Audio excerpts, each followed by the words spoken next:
ആന്നർ മച്ചൻസിലേക്ക് സ്വാഗതം. നമ്മൾ ധനുഷിന്റെ ഒരു ഹിന്ദി സിനിമയുടെ റിവ്യൂ ആണ് പറയാൻ പോകുന്നത്. ആനന്ദ് എൽ റായ് സംവിധാനം ചെയ്ത തേരി ഇഷ്കമേ എന്ന് പറഞ്ഞ ഹിന്ദി സിനിമ, അതിന്റെ തമിഴ് ഡബ് വേർഷൻ നമ്മുടെ കേരളത്തിൽ ഇറങ്ങിയിട്ടുണ്ടായിരുന്നു. അത് കണ്ടിട്ട് അതിന്റെ റിവ്യൂ ആണ് നമ്മൾ പറയുന്നത്. അപ്പോൾ ഈ സിനിമ നായകനായിട്ട് ധനുഷും നായികയായിട്ട് കൃതി സനോണുമാണ് അഭിനയിച്ചിരിക്കുന്നത്.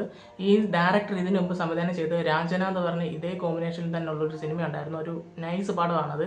അപ്പം ആ ഒരു സിനിമയുടെ സംവിധാനം തന്നെ സംവിധാനം ചെയ്യുമ്പോൾ നമ്മൾക്ക് ഒരു എക്സ്പെക്ടേഷൻ ഉണ്ടാകും.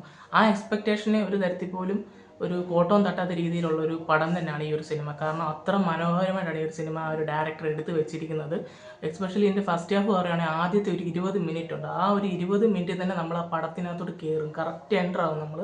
അതുപോലെ തന്നെ പിന്നെ ഇങ്ങോട്ട് വരുമ്പോഴാണെങ്കിലും നല്ല ഫ്ലോ ആയിട്ട് ഇങ്ങനെ ഒരു സ്റ്റോറി ടെല്ലിങ് ചെയ്യുന്ന രീതിയാണെങ്കിലും അതിൽ ഇമോഷൻ ആണെങ്കിലും അതിലൊരു ആ ഒരു ലവ് പോർഷൻസ് ഒക്കെ ആണെങ്കിലും നല്ല രീതിക്ക് തന്നെ നമുക്ക് കണക്റ്റ് ആവുകയും നമുക്ക് ഇഷ്ടപ്പെടുകയും ചെയ്യുന്ന രീതിക്കാണ് പോകുന്നത്. അതേപോലെ തന്നെ കൊണ്ടുവന്ന് ഒരു നല്ലൊരു ഇൻ്റർവെൽ ബ്ലോക്കിലാണ് ഈ ഒരു സിനിമ കൊണ്ട് നിർത്തുന്നത്. സെക്കൻഡ് ഹാഫ് നോക്കുവാണെങ്കിൽ കുറച്ച് ഡ്രാമാറ്റിക്കായിട്ട് വന്നിട്ട് കുറച്ച് ലെയേഴ്സ് ഒക്കെ ഉണ്ട്. അതായത് നമ്മളൊന്ന് കൺഫ്യൂസ് ചെയ്യിക്കുന്ന രീതിക്കൊക്കെ ഉള്ളൊരു ഹൈലി ഒരു ഭയങ്കരമായിട്ടുള്ള ഒരു ഇമോഷനും ഒരു സ്ട്രോങ് ആയിട്ടുള്ളൊരു ലവ് ഒക്കെ കാണിക്കുന്ന രീതിക്കത്തെ ഒരു സെക്കൻഡ് ഹാഫ്. എടുത്തു പറയേണ്ട ധനുഷിൻ്റെ പെർഫോമൻസ് ആണ്. ഞെട്ടിച്ചിട്ടുണ്ട്. ധനുഷിൻ്റെ കിടിലം പെർഫോമൻസ് ആണ് ഈ ഒരു സിനിമയിൽ കാഴ്ചവെച്ചിരിക്കുന്നത്. കൃതി സനോൺ ആണെങ്കിലും പുള്ളിക്കാരി നല്ല രീതിക്ക് ഈ സിനിമയിൽ പെർഫോം ചെയ്തിട്ടുണ്ട്.